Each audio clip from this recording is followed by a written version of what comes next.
আমার ২৫ বছর বয়সী ছোট ভাই বুদ্ধি প্রতিবন্ধী। দৈনন্দিন কাজকর্ম যেমন খাওয়া, ঘুম, ইস্তিনজা নিজে, নিজে করতে পারে। কিন্তু বুদ্ধির দিক থেকে অপরিপক্ক। ছোট শিশুদের মতো আচরণ করে। যেমন নামাজ পড়তে হবে এটা জানে, কিন্তু নামাজে দাঁড়িয়ে এদিক ওদিক তাকায়। এছাড়া টাকা গোনা, সময় দেখা এগুলো পারে না। নারীর প্রতি জৈবিক আকর্ষণ কাজ করে কি না আমরা জানি না।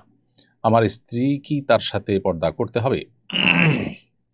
আ যদি বুদ্ধি প্রতিবন্ধী হয়ে থাকে আপনার ভাই, তাহলে সেক্ষেত্রে নারীর প্রতি তার আকর্ষণ আছে কিনা, এই জিনিসটাকে বিভিন্নভাবে পরখ করা যেতে পারে এবং সেটা নিরূপণ করে তার উপরে আপনার এখানে করণীয় ঠিক করতে হবে।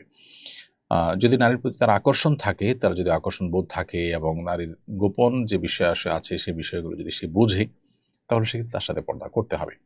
আর যদি সেগুলো না বোঝে, তাহলে সেক্ষেত্রে তার সাথে পর্দা না করলে চলবে। আল্লাহ তাআলা বলেছেন, "আবিত্তাবিঈনা গায়রি উলিল ইরবাহ মিনার রিজালি আও বিত্তিফলিল লাযীনা লাম ইয়াযহারু আলা আওরাতিন নিসা।" যারা মেয়েদের গোপন আ বিষয়গুলো বা মেয়েদের স্পেশাল বিষয়গুলো সম্পর্কে যাদের তেমন কোনো ধারণা নেই, সেরকম ছোট বাচ্চা, শিশু, অবুঝ আ তাদের জন্য শরিয়ার পর্দার বিধান প্রযোজ্য নয়। তো এক্ষেত্রে আপনার ভাই এর আ পরিস্থিতিটা কি সেটা আপনাকে নানাভাবে পরখ করে বের করতে হবে। আ যদি আপনি সেটা একান্তই বের করতে না পারেন এবং সন্দেহ থাকে, তাহলে সেক্ষেত্রে সন্দেহের ঊর্ধ্বে ওঠার জন্য পর্দা করাটাই হলো শ্রেয় এবং উচিত।